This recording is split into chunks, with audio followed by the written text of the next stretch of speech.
para sa atin. I-bless po natin ang ating Panginoon Jesucristo. At the same time, as we continue to bless Him, ay ganun din, i-bless din po natin ang ating pong sarili. Amen? So sige po, sabay-sabay, malakas, na may pananampalataya. In Christ, I am blessed with every spiritual blessings in the heavenly places. In Christ, I am blessed with the fullness of God's grace. In Christ, I am blessed with peace that surpasses all understanding. In Christ, I am blessed with the assurance of eternal life. In Christ, I am blessed with the righteousness of God. In Christ, I am blessed with the Holy Spirit as my guide and my helper. In Christ, I am blessed with victory over sin and death. In Christ, I am blessed with the ability to do all things through Him who gives me strength. In Christ, I am blessed with wisdom, knowledge, and understanding. Today, I'm going to receive the seed of the Word of God. My heart is prepared, my mind will be renewed, and my life will never be the same. I will get stronger, wiser, and better to live a life of victory, success, and significance, all for God's glory. Father God, once again, we just want to honor you for today. Maraming salamat, Panginoon, sa iyong salita na itinanim mo sa aming po mga puso na namumunga, at kami po ay naniniwala na sa umagang ito ay meron ka na namang itatanim na mga pinagpalang salita mo sa aming pong mga puso. Once again, Lord God, allow this word, O God, to penetrate deeply into our hearts, take roots, bear fruits. The people, Lord God, na aming po nakakasalamuha ay makita, O Diyos, ang pagbabago na ginagawa mo sa amin. Once again, Lord God, just allow me, Lord God, to speak your very word. Gamitin mo lamang ako. And may your Holy Spirit, O God, to speak powerful words through me in the mighty name of Jesus. And all of us, Panginoon, ay lalabas sa lugar na ito, Panginoon, na merong pagbabago. Lord, we thank you, we honor you, in Jesus' name we pray. And everybody says, amen and amen. Sige po, we can all be seated in the presence of God. Hallelujah, praise God. Ako po ay natutuwa dahil nakasama-sama tayong muli. Amen. Alam niyo po, it's very, very good to be in the house of the Lord. Dahil po sa tahanan ng Diyos ay meron pong kagalakan, meron pong kapayapaan, merong biyaya, merong pagpapala, at higit sa lahat ay merong pagbabagong mangyayari. Amen? Hallelujah. Sino po dito yung gusto ninyo may pagbabagong mangyayari sa buhay po ninyo? Okay, parang ayaw ninyo. Sino po dito yung gusto nyo mayroong pagbabago sa inyong mga finances? Ay, pagka-finances, medyo malakas, okay? Alam niyo po, we'll be starting a new series about the book of Philippians. The book of Philippians is, the title po is about the pursuit of joy. Ibig sabihin, hinahanap po natin yung kagalakan. Hindi po sa iba't ibang mga bagay. Okay, na binibigay ng mundong ito. We will continue to pursue joy. How? Sa pamamagitan po ng patuloy po natin na relationship po natin sa ating pong joy.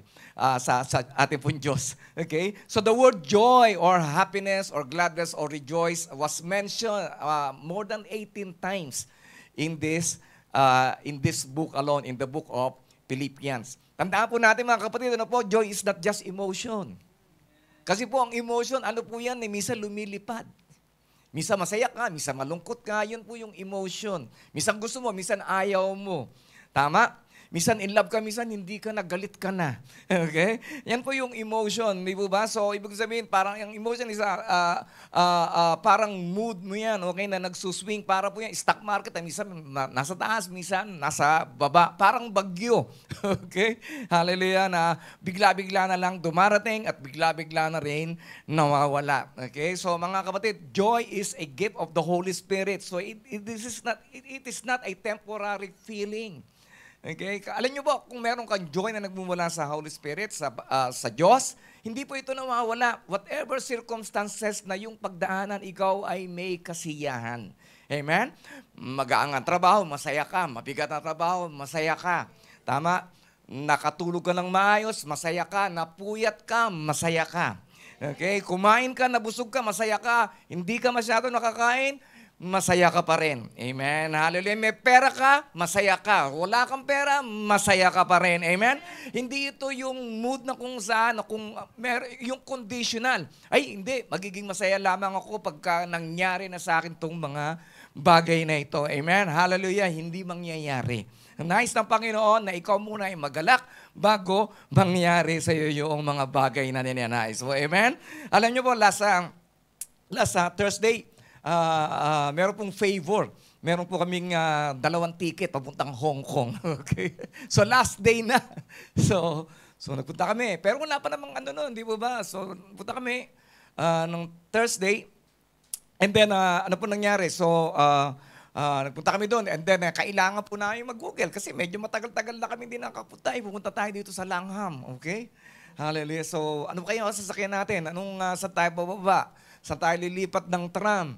Di ba ba? So, we went there at kinakailangan po namin na gumamit ng Google. Okay? Okay, kaya, so we went and then we enjoy. And then later on, mga bandang 3 o'clock, aba, meron na kami nakikita na letter T na nakabaliktad. Okay? Number 3. Okay, so madali na kami. Although na may bagyo, relax pa rin kami. Dahil meron na kaming ticket, bumili na kami ng ticket bago kami namasyal. So, praise God. So, although na alam mo na meron ka ng ticket, nandun pa rin, nag-iisip ka pa rin na baka hindi na magtuloy.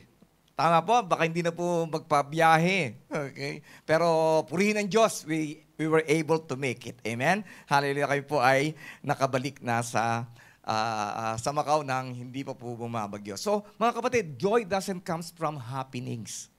Okay? Misa kasi tayo hinahanap na, huy, saan ba merong happenings? Hindi mo ba? Saan ba merong birthday yan? Okay? Saan ba merong karaokehan? Okay? Hindi mo ba? We keep on looking for happenings. Di ba lahat naman tayo, ganyan tayo? Hallelujah. Ako lang ba honest dito? Okay. Hindi mo ba na kung saan hinahanap po natin kung saan merong happenings? Dahil alam natin na pagka merong happenings, doon tayo huhugot ng ligaya. Pero since we become a Christian, alam natin that joy, hindi po ito nakikita, hindi po ito doon sa mga pinupunta, hindi po ito sa mga bagay na ginagawa po natin. The joy that comes from God ay nagmumula dito. Okay? Amen. Hallelujah.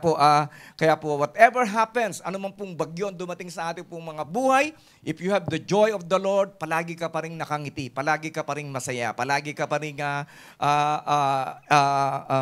in love kay Lord. Amen? Hindi yung conditional na pag-ibig po natin sa Panginoon na kung saan mahal lang natin si Lord pagka meron tayong blessings.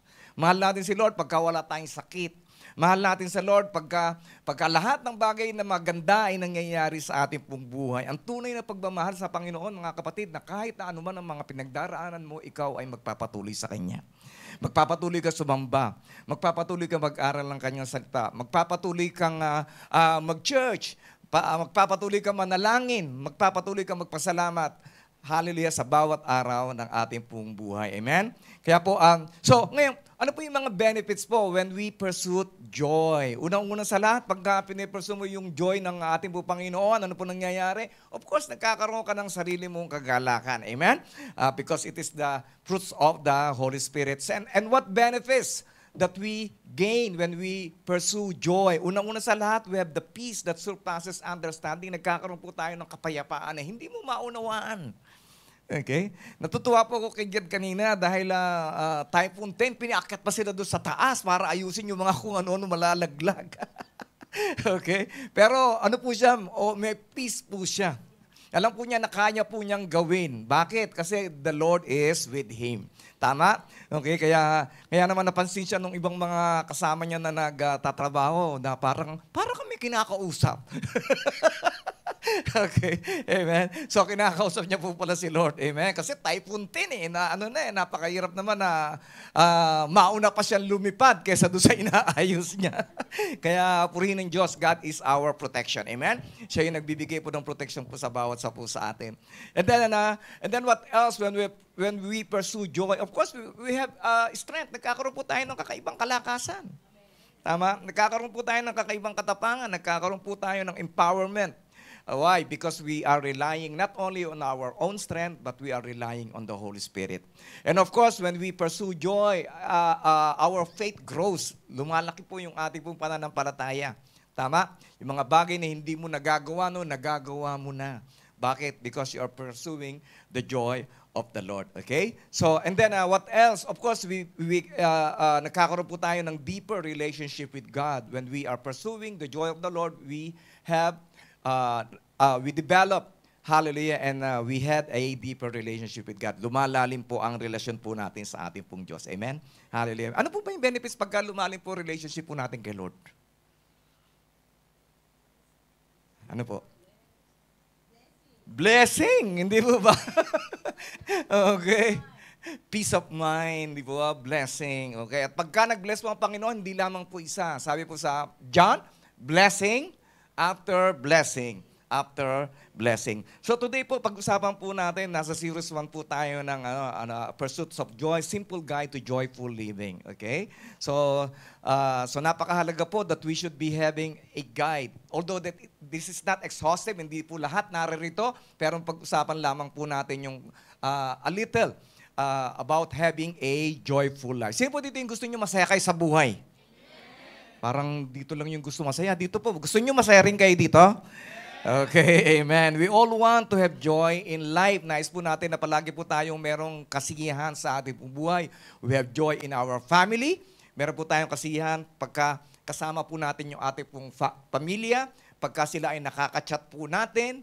Di po ba? Pagka sila ay napagbabakasyon po natin dito at tayo naman din nakapagbabakasyon po doon. We always want to have joy in our life. Nais po din po natin ng joy sa ating po mga trabaho. Tama? Okay, kasi napakahirap po magtrabaho nung nakasimangot ka.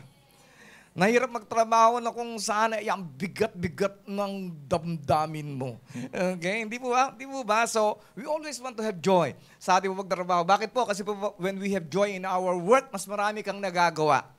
Tama? At nagugulat ka, huy, time na pala. Hindi mo ba? Hindi mo namamalayan ng oras na lumilipas kasi meron kang joy sa ginagawa mo. Pero pagka wala kang joy, di ba, parang tagal naman ng oras.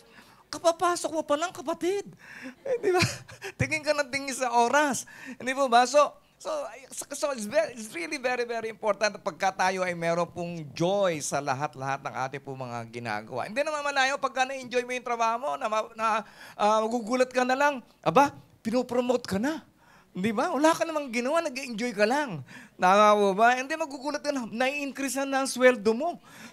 Okay? Di ba? Bakit? Anong ginawa mo? Nag-enjoy ka lang sa trabaho at palagi ka nakikita nakangiti. Di ba? Kahit punas-punas ka na ng pawis, palagi ka lang nakangiti. Kahit na mahirap, nakangiti ka pa rin. Di ba? So it's really, really very, very important for us to have joy in our family, in our work, at ganoon din po sa ating pong mga tahanan, sa ating pong boarding house. Okay? Tama?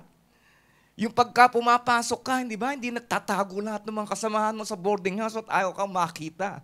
Okay?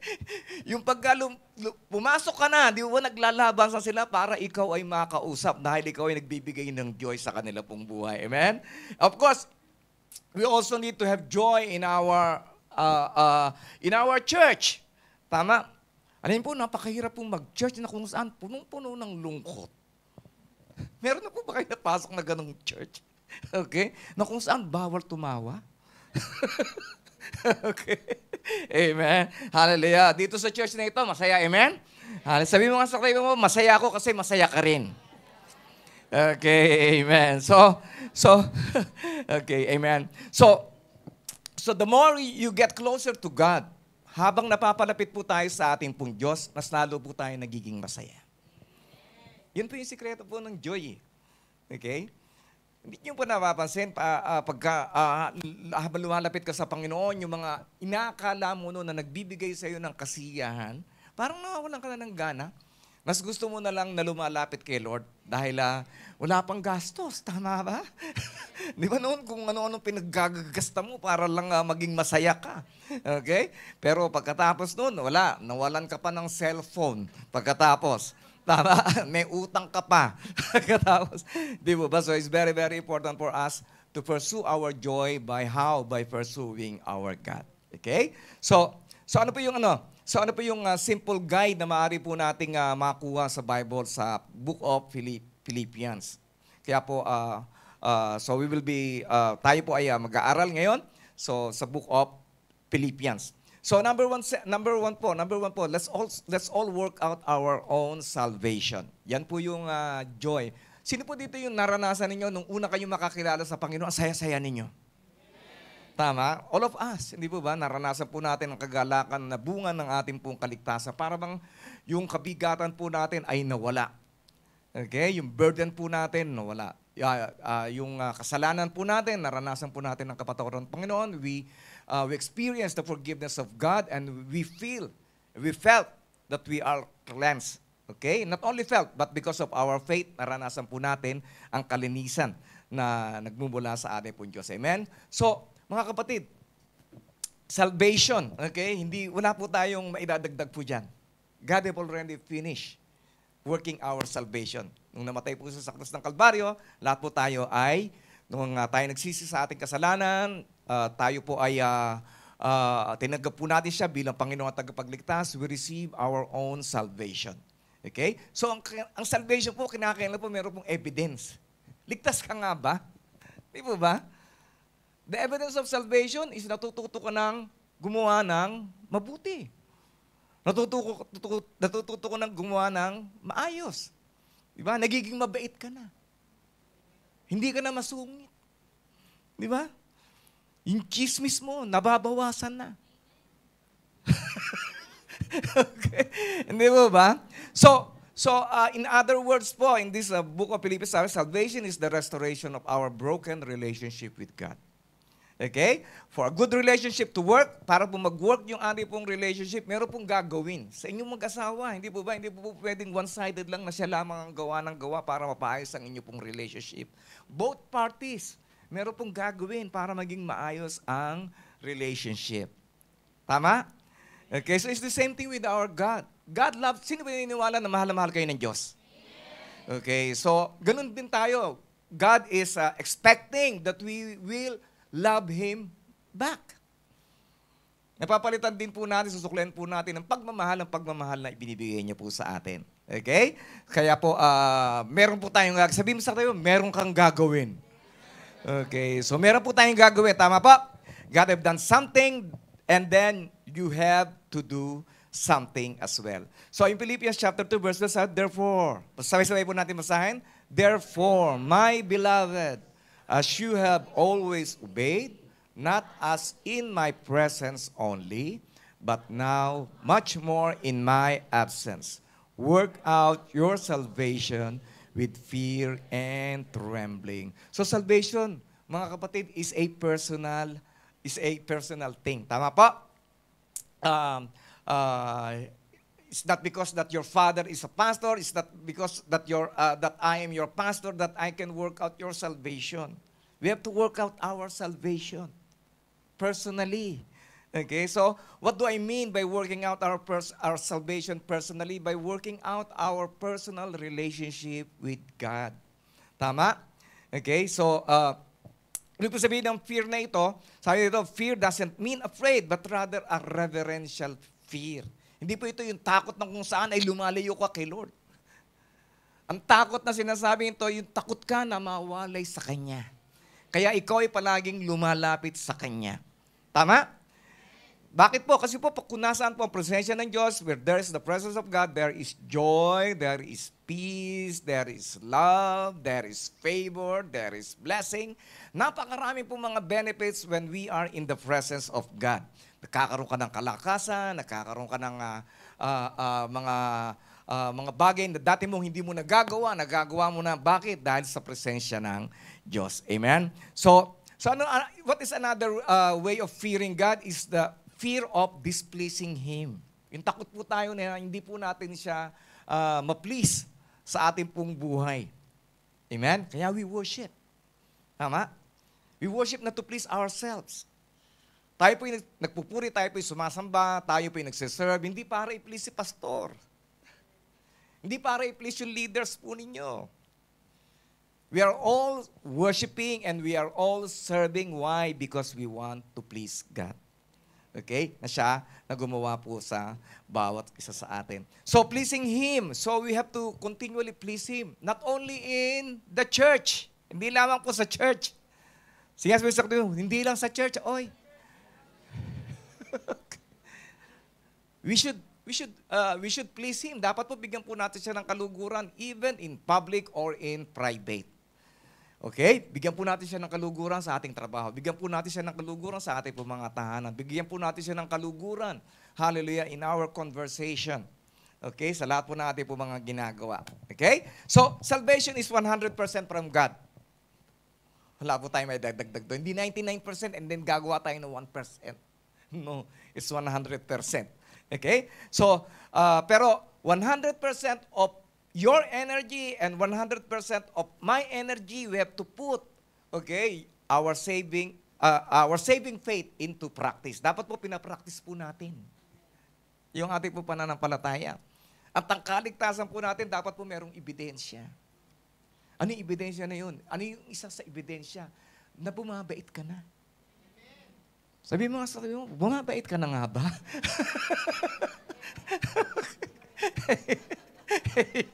Ba't parang nagdududa ka? Amen. So once again po, sa Ephesians chapter 2, verse 8 and 9, sabi ito, grace is not, we are saved by grace through faith. Okay? Not by good works. Hindi po tayo naligtas dahil sa ating mabuting gawa, hindi ka naligtas dahil cute ka, naligtas ka dahil sa biyaya ng Panginoon. At tayo'y naligtas para gumawa ng mabuti. Okay? Amen? And then, grace is not a license to sin. Hindi porket merong biyaya si Lord sa iyo, alam mo, ay, patatawarin naman ako ni Lord. Ay, lisensya na po natin ito para tayo ay gumawa ng kasalanan. It's not a license to sin. Okay? But, grace is an empowerment to overcome sin. Ito yung nagbibigay po sa atin ng kalakasan para pagtagumpayan po natin ang kasalanan. Kaya po sa 1 Timothy, sabi dito, exercise yourself toward godliness. Sino po dito yung nag-exercise? Oh, parang isa lang yata nag-exercise dito. Okay. Si Rogelyn lang. So, anak ko rin, mahilig din mag-exercise si JJ, okay? So, exercise, when you say exercise, you have to do something, di ba? You need to have sweat. Kinakailangan pagpawisan ka. Di ba? Yung exercise na hindi ka pinagpawisan, hindi exercise yun. Kumilos ka lang. Okay. Amen? So, exercise yourself towards godliness. It means that you need to exert some effort. That you have a goal. Tama po? So, exercising yourself toward godliness is an active word to becoming more and more like Christ. Ito po yung exercise po natin. Ang goal po natin, bakit ka pa nabubuhay? Ayun. Ang galing naman. To please God. Di po ba? To fulfill our purpose. To fulfill our mission. At ano pa po? To become more and more like Christ. Okay? So ano po dapat po natin gawin to become more and more like Christ? We have to be intentional in our spiritual development. Dapat po, intention po natin ito. Hindi yung natsambahan mo lang. Okay? O aksidente na tayo ay lumago. No. It should be our intention na lumago po tayo sa ating pong pamumuhay spiritual. So ano pong gagawin po natin for us to be to develop our spirituality? Of course, yung pong basic. Devote our time to God. Maglaan po tayo ng oras para sa pananalangin. Maglaan po tayo ng oras para sa pag-aaral ng kanyang salita. Maglaan po tayo ng oras sa pag-meditate ng kanya pong word. Tama? Bakit po kinakailangan po natin ng meditation? Yung memorization of verses. Why?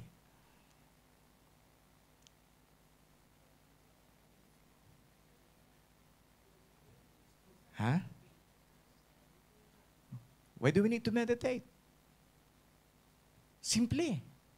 Kasi makakalimutin tayo. Tama? Ano pong topic po natin yung last month? Ayun, galing talaga. Sister Estera, what am I living for? Tama po. So napakahalaga po that we should always be meditating para napapaalalahanan po tayo ng mga bagay na magaganda na patungkol sa ating pong Diyos. Amen? Hallelujah. So ano po? The Bible doesn't say we become perfect in this world. Hindi naman po sinabi ng Biblia na magiging perfecto po tayo. Pero meron pong preba. There should be an evidence that should be seen in our lives. Okay? Kaya nga po yung mga unbeliever, di po ba? Ang taas po na expectation po nila. Sa atin, tama ba? Ay, kala ko po naging ka. Di po ba? Pero pagka iglesia ka, hindi ka naman tatanong, ay, kala ko iglesia ka. Okay. So po naging napakataas po ng kanila pong expectation. Tama? When we become a Christian, the world has a very, very high expectation from us. Kaya dapat po we should have an evidence. So paano po makikita ang ebidensyang yun? By doing our devotion, by reading the Word, by continually praying unto Him. Okay? So then another things that we need to work out is work out your obedience. Okay. Sino po dito yung mga masusunuring mga anak ng Diyos? Hallelujah. Yung iba sumasagot, Amen. Okay. Okay. By nature, mga kapatid, we are not really obedient. Tama? Okay. Pag sinabing yung pintuan lang, di ba pag sinabing pool, pero itutulak mo pa rin. Right? Pagka sinabing don't touch, di ba? Wet paint, don't touch, pero hahawakan mo pa rin. Tama po?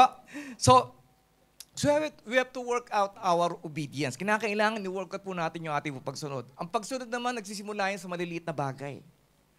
Hindi ka bibigyan ng Panginoon ng isang na iuutos niya, hoy, pumunta ka ng Ukraine, mangaral ka ng salita doon. Hindi naman yun sasabihin niya eh. Ang palagi lang niya sinasabi, yung ating po mga basic. Anak, mag-aral ka. Makinig ka sa sinasabi ko. Amen? Why? Bakit po natin kinakailangan maging obedient? Because obedience brings blessings. Obedience brings blessings. Okay? Alam niyo po, ewan ko, tatandaan niyo yung story about Abraham. Tama po? Si Abraham po, sumunod po siya sa ating pong Diyos. Sabi niya, iwanan mo yung bayan mong yan. Pero komportable na siya dun eh. Iwanan mo yan. Sabi niya, pumunta ka doon. Diba? Wala pang Google Map noon. During that time, hindi po niya alam kung saan talaga siya punta. Sinabi na pang, basta pumunta ka doon. Pero sumunod siya. At ang nakakatuwa, yung pamangkin po niya, nakita na merong sinasabi sa kanya, sa kanyang tiyuhin, si Abraham, si Lot. Sumunod din. Okay? At nung sumunod si Lot sa kanya, napagpala po si Abraham at napagpala rin po si Lot. Pero ano pong istorya na nangyari? Noong umasenso na po si Lot, minsan ganyan po tayo eh. Yung iba, wala pong taga-ABCF na gano'n ha. Okay. Hindi po ba yung iba, pagka umasenso na yung buhay nila, umihinto na sila ng pagsunod, umihinto na sila ng pag-church. Nung walang trabaho, pray na pray. Nasa church palagi, araw-araw. Nung nagkaroon, di mo na makita. Sabi mo kasi, buti na lang, hindi ikaw yun. Hindi po ba?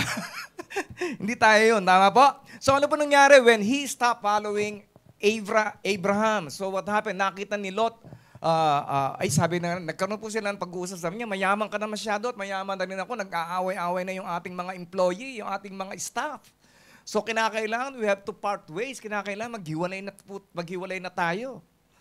At pinili ni Lot na humiwalay na. So ano po nangyari po sa kanya nung humiwalay po siya? Unti-unti, nawala po yung kanya pong riches. Actually, isang overnight lang, nawala lahat eh. Dinala niya lahat doon sa Sodom. Tama po? Nadamay pa, pati asawa niya. Nawala din. Tama?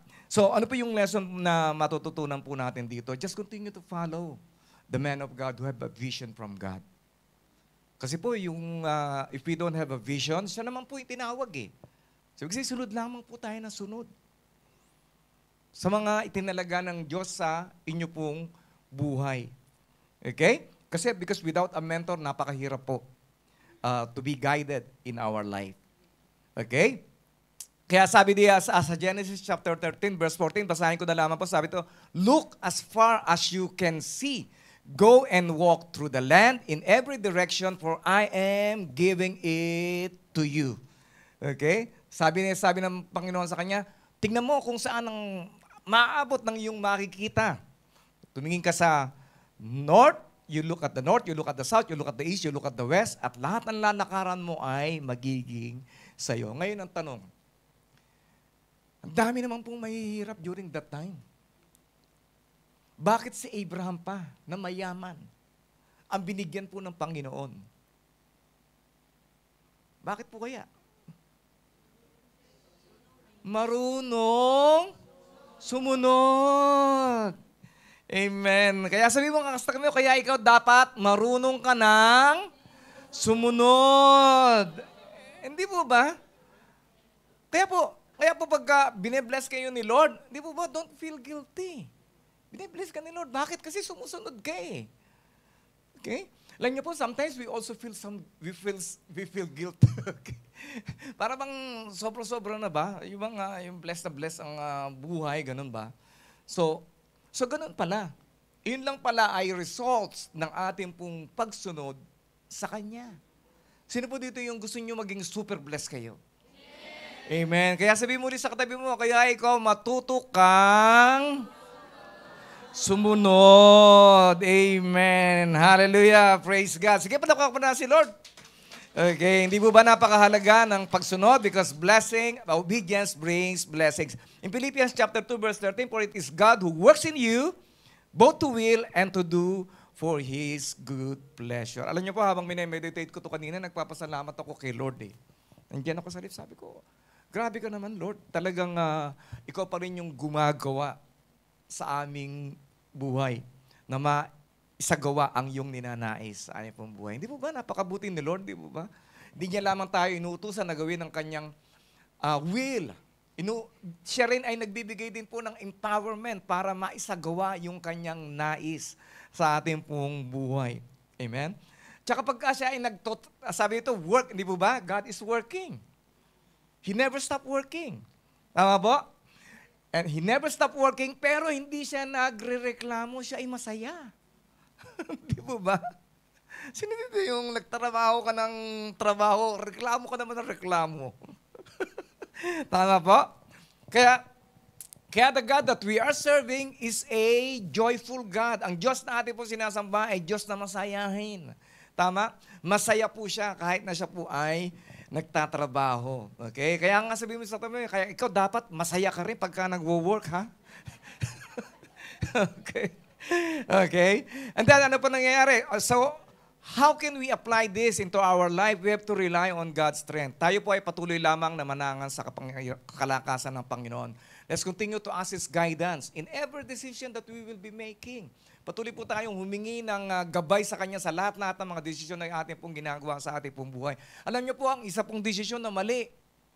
Okay, maggugulat ka na lang. Ang layo-layo mo na, hindi mo na itama. Iba ng direksyon ang narating mo. Ang eroplano, 1 centimeter lang na malayo sa kanya pong chart. Nako, pagka bumiyahe na po ng bumiyahe yan, ang layo na mararating yan. Instead na mapunta yan ng US, baka napunta na yan ng Africa. O sa anumang lugar na hindi naman dapat na kanyang puntahan. Kaya po napakahalaga na patuloy po nating ipanalangin ang lahat-lahat ng ating pong mga desisyon sa ating pong mga buhay. Okay? Because sa totoo lang, we are all spiritually blinded. Hindi po natin nakikita. May mga bagay na hindi po natin nakikita na tanging Diyos lamang ang nakakakita. Kaya po, kung dito po tayo hihingi ng gabay sa Kanya, mga kapatid, baka tayo rin yung masaktan. Tayo rin ang magdusa. Okay? Amen? So, kaya don't just rely on your own abilities. Kaya wag lamang po tayo mag-rely sa ating pong nararamdaman, wag po tayo mag-rely sa ating po mga karunungan, wag po tayo mag-rely sa mga tao na ating po mga kakilala, sa ating po mga connection, mag-rely lamang po tayo sa Kanya. Okay? Let's surrender to God's leading. Mag-surrender po tayo. Panginoon, pangunahan mo ako sa lahat ng mga gagawin ko. Okay? Panginoon, nakalubog na ako sa ganitong klase ng pamumuhay. Tulungan mo ako. Panginoon, hirap na ako sa trabaho ko, haba ng oras. Bigat ang trabaho. Bigyan mo ako ng kalakasan. Amen. Alam kong temporary lang ito. Alam ko that one day, bibigyan mo ako ng mga trabaho na kung saan ay mas lalo kita mabibigyan ng kaluwalhatian. Amen. Hallelujah. Sige po, let's give the Lord our best clap offering. Okay. So always remember that God is able to change you from the inside out. Okay? Kaya kayong katabi mo, huwag mong asahan ang pagbabago niyan. Okay? Hallelujah. Ang pagbabago ay nagmumula kay Lord. Okay? Hindi ko po kayang baguhin. Yun ang palagi ko sinasabi, kahit na isa man sa inyo, anak ko, hindi ko kayang baguhin, asawa ko, hindi ko kayang baguhin, kayo, hindi ko kayang baguhin, pero ang tanging Diyos lamang ang kayang-kaya makapagpabago po sa inyo. Amen? Hallelujah. Sino po dito yung gusto magbago? Okay. Sabihin mo nga sa tayo mo, kaya akong baguhin ni Lord. Okay. Amen? Okay. So, praise God. And then, Deuteronomy 30, sabi ito, I call heaven and earth as a witness today against you that I have set before you life and death, buhay at kamatayan, blessing and cursing, pagpapala at sumpa. Therefore, what? Choose life, that both you and your descendants may live. Alam niyo po kapatid, yung ating pong mga desisyon sa ating pong buhay, hindi lamang po tayo yung maapektuhan.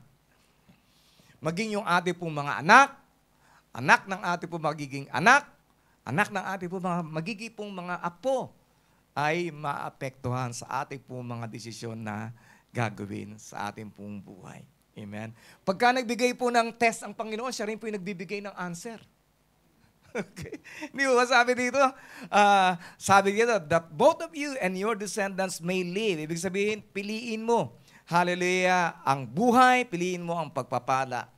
Okay? Kaya wala pong problema kung pinipili po natin na tayo po ay maging pagpapala. Amen? Why? Because God is always willing to bless you and to give you long life. Okay? Amen? Hallelujah. Sino po dito yung gusto ng long life at saka pagpapala? Okay, amen. All of us wants that. Okay? Kaya your life's blessings depends on your decision. Nakabase ang inyo pong mga blessing, ang inyo pong buhay, sa inyo pong mga desisyon, sa inyo pong buhay. Amen? Kaya decide that you will fulfill God's purpose in your life. Desisyonan mo na gawin mo ang lahat-lahat ng layunin ng Diyos sa iyong buhay. Layunin niya na ano? Layunin niya na ikaw ay mag-worship. God wants your worship. Hindi lamang po niya dinidesire, He demands worship for each and every one of us. Then ano pa po? God wants us to have fellowship.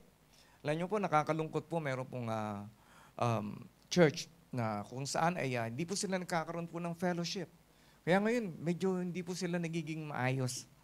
Kaya napakahalaga po ng fellowship sa ating pong church. Okay? And then, sa atin, di ba? Very, very, famous tayo sa fellowship. Amen? Palagi po tayo nagkikita-kita. Okay? And then, of course, discipleship. God's purpose for us is to learn more about Him. It's about discipleship. And then, ano pa po? God also desire for us to share. Share po natin yung ating po mga natututunan. At ang nais din po ng Panginoon na tayo po ay magamit din po niya sa kanya pong malakihang gawain. Pagpalagan ng kanyang salita. Amen?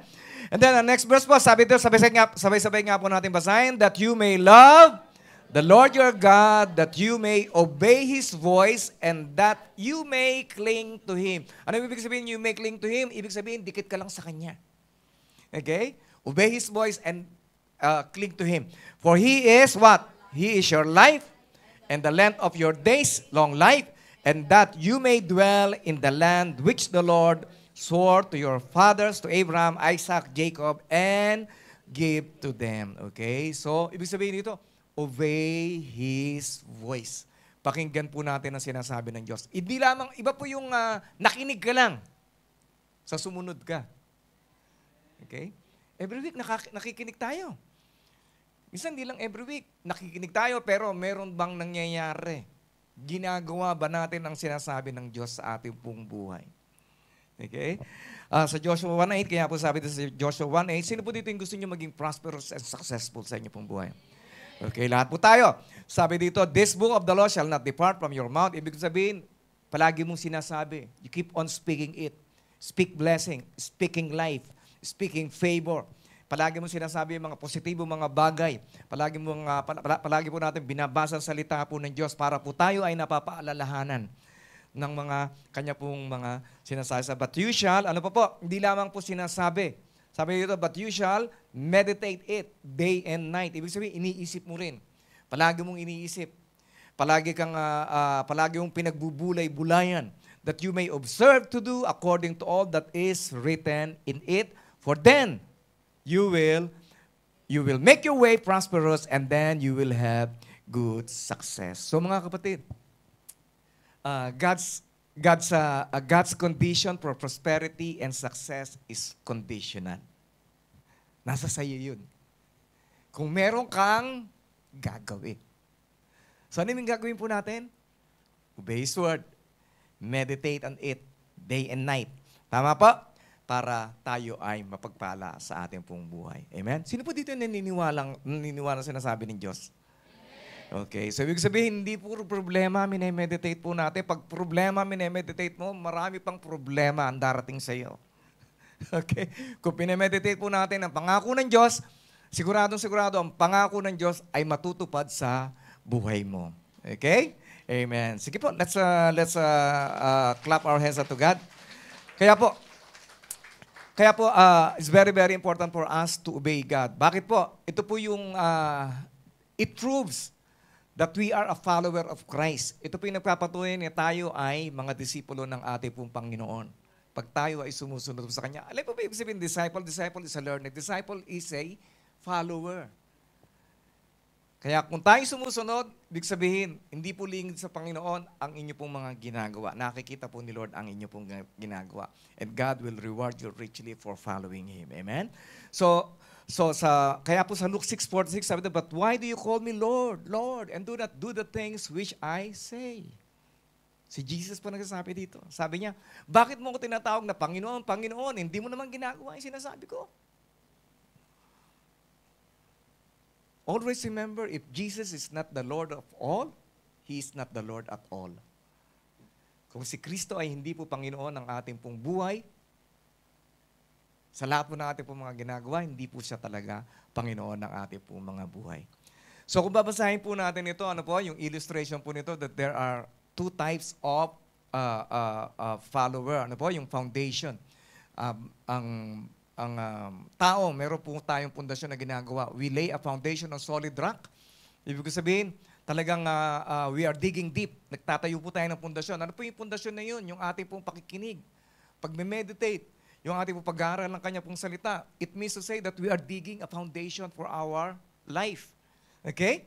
At yung isa naman, hindi naman po siya hindi po siya nagtayo ng pundasyon sa kanya pong buhay. Okay lang, kahit anong mangyari. Okay na yun, nag-attend ako ng church every Sunday, okay na yun. Okay? Kaya pagka dumating ang bagyo ng buhay, so, sino po yung unang-unang natatangay? Of course, yung pong hindi naglagay ng matinding pundasyon sa kanyang buhay. Amen? Hallelujah. And then another things, how to have joy. Paano po tayo magkakaroon ng kagalakan? Sabay-sabay po natin basahin. Stop complaining. Okay. Ano yung complain? Reklamo. Okay? Palagi ka nagre-reklamo. Alam niyo po, isa po sa mga bagay na kinamumuhay ng Diyos, ang reklamo. Ang mga Israelita, hindi po sila nakarating sa promised land dahil sa kanilang pagre-reklamo. Amen? Nagre-reklamo sila sa kanilang pagkain, nagre-reklamo sila sa kanilang inumin, nagre-reklamo sila sa lahat-lahat ng mga bagay. Patuloy po nila yung kinukumpara ng kanilang buhay noon sa buhay nila sa presensya ng Panginoon. Kaya hindi po sila nakarating sa lupang pangako. At ang nakakalungkot pa po noon, marami po sa kanila ay namatay sa loob lamang ng isang araw. Okay? Sabi mo sa kanila, walang mamamatay ngayon. Okay, dahil walang magrereklamo. Okay? So what happens when we start complaining? Pagka tayo po palagi po nagrereklamo, nagkakaroon po tayo ng mga negative attitude. So ano po yung negative attitude? It affects our moods and relationship. Diba? Pagka-reklamo ko ng reklamo, moody. Ang daling mainis. Sumpungin. Di po ba? Bugnutin. Okay? Yung iba nakayuko na. Okay? Di po ba? So, yun po yung nangyayari when we start complaining. Okay? Pati yung relationship po natin sa iba ay naapektuhan. Of course, it's very hard to establish a relationship with a moody person. Siguin mo yan, buti na lang, di ka na moody ngayon. Okay. Hindi po ba? Alam niyo po, it hinders our ability to experience joy and contentment in life. When we are always moody. Tama? Daling mainis. Daling magalit. At daling magtampo. Tama? Okay? And then, they fail to appreciate good things. Ang mga tao pong palagi nagreklamo, hindi po nila nakikita yung blessing ni Lord sa kanila pong buhay. Hindi po nila nakikita na bless sila dahil sila narito sa Macau. Hindi po nila nakikita na bless sila dahil sila may trabaho. Hindi po nila nakikita na bless sila dahil ang gaganda na ng kutis ninyo ngayon. Di ba? Tama? So, di po ba? So, i-appreciate po natin ang ating po trabaho na kahit na mahirap yan, pasalamat ka. Di ba? Yung iba nagpunta dito, gumastos sa napakaraming pera at nangutang pa nga, pero hindi po nakapagtrabaho. Pero ikaw naririto ka, nakapagtatrabaho ka pa. Di ba? Kaya po, let's continue to give thanks for everything that He is blessing us. Okay? Kaya, so instead na mag-complain ka, magpasalamat ka. Diba? Lord, alam ko na temporary lang tong mahirap na trabahong ito. Amen? Salamat sa magandang plano mo sa aking pong buhay dahil alam ko na, yung magandang trabaho na inihanda mo sa akin ay parating na. Amen? Hallelujah. Amen. Sabay-sabay po natin palapakan ng Panginoon. Hallelujah. Pasalamatan natin siya, hallelujah, na tayo magkakaroon ng promotion. Pasalamatan natin siya na tayo po ay lalaki na yung ating pong sweldo. Okay, hindi ka palagi nakafocus doon sa mga bagay na hindi maganda sa iyong buhay. Patuloy po tayong mag-focus pa sa mga bagay na ibibigay ng Panginoon sa iyo, which is pawang magaganda lamang. Amen? Because every good thing comes from the Lord. Amen? Kaya patuloy lamang po tayong manampalataya at huwag kang tumigil ka na ng pagrereklamo. Okay, sige nga, ligligin mo yung katasabi, tumigil ka na ng pagrereklamo. Okay. Amen. Okay. And then Philippians 2:4 sabi na, do all things without complaining and disputing. Okay, ibig sabihin, huwag nang magreklamo. So ngayon po, what is the antidote for complaining? Ano po yung lunas sa ating po mga pagreklamo? Thankfulness. Pasasalamat. Develop an attitude of gratitude. Magpasalamat ka pag gising mo. Magpasalamat ka bago matulog. Magpasalamat ka bago kumain. Magpasalamat ka pagkatapos kumain. Magpasalamat ka pagka nagsimula ka mag-work. Magpasalamat ka pagkatapos ng work. Amen? Everything, give thanks. Sa lahat ng bagay, tayo ay magpasalamat.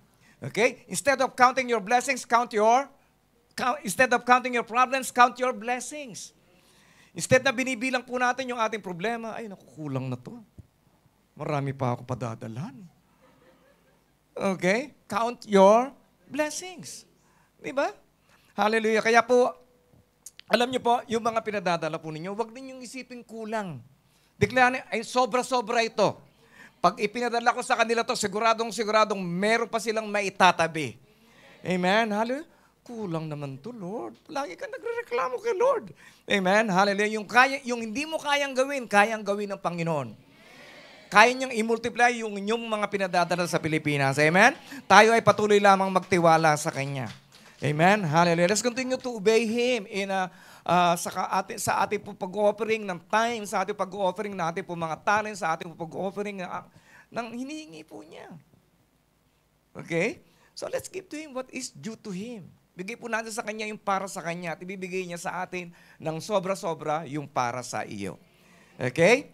Alam niyo po ba, and then the most miserable people in the world are the people who doesn't know how to give thanks.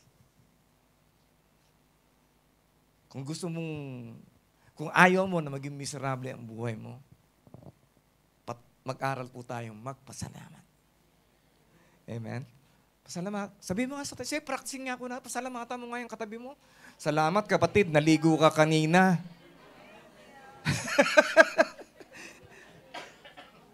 Okay? Alam niyo po, I practice Thanksgiving. Paggising sa umaga, I practice Thanksgiving. At home, I practice Thanksgiving even in our family. Di ba? Kahit na po, asawa mo yan, pasalamatan mo pag nilibre ka. Di ba? Kahit asawa mo yan, pasalamatan mo kung nagluto siya. Di ba? Kung ikaw na may nagluto, pasalamat ka rin. You have the ability to cook. Okay? So in everything, give thanks. Okay? And then Philippians 2:15, so that you may become blameless and harmless children of God. Sino po dito yung anak ng Diyos? Amen. Isa pong palatandaan ng anak ng Diyos ay marunong magpasalamat. At hindi reklamo na reklamo. Okay?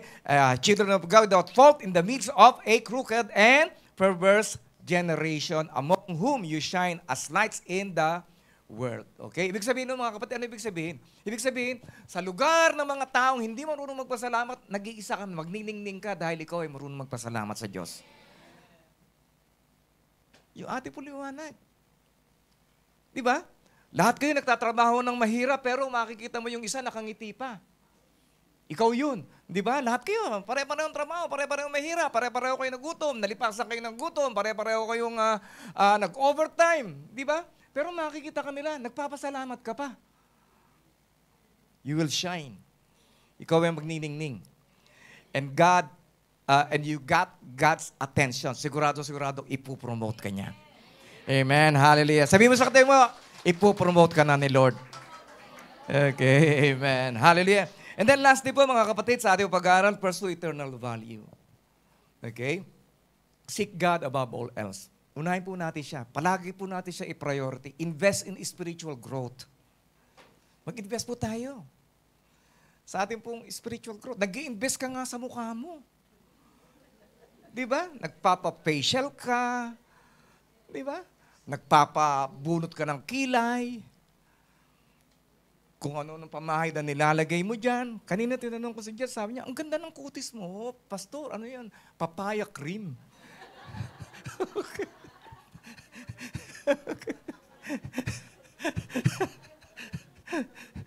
Sabi ko naman sa kanya, ba't ako papaya tree na ginagamit ko? so, hindi po ba? So, we invest in spiritual growth. Okay? Kinakailangan po natin. Alam ko, I know all of us, alam ko, napakarami po sa inyo, napakahaba ng oras, kinakailangan na magpahinga. Pero, mga kapatid, investing in spiritual growth ay hindi po sayang. Hindi ka dapat manghinayang. Okay? Use your time, use your talents, use your money to make a positive impact for eternity. Okay? Okay, remember that this life is only temporary. Panandalian lang ang buhay. Araw-araw may namamatay. Di po ba? And then our citizenship is not here. Our citizenship is in heaven. Yung katabi mo, di ba? Citizen ng langit yan. Kahit ganyan na itsura niyan. Di ba? Amen? Okay, sabi nga po ni Rick Warren, sabi dito, eternal values, not temporal ones, should become the deciding factors for your decisions. Okay? Gusto po natin maging maayos ang ating pong desisyon. Palagi po natin tanungin, meron bang eternal value ang ginagawa ko? Okay? Kaya po in Philippians, sabi dito, sabay-sabay po natin basahin muli, holding fast to the word of life, sandali, word of life have eternal value.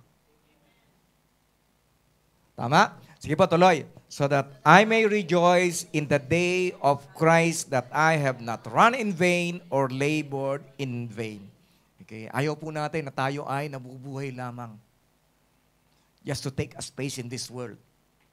Nais ng Diyos na magkaroon po ng impact ang ating pong buhay sa mundong ito habang tayo ay nabubuhay. Para sa buhay na walang hanggan. Okay? Amen? And then, sige po, tuloy, basa.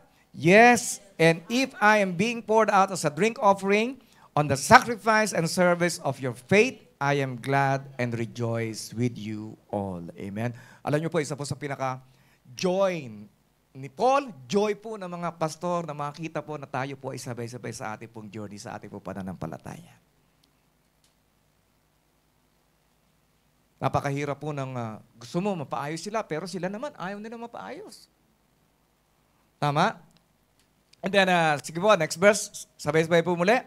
For the same reason, you also be glad and rejoice with me. Hallelujah. Kaya kapatid, as we pursue joy, not the pleasures of this world, let's continue to pursue Christ-likeness. Let's continue to grow in Christ-likeness.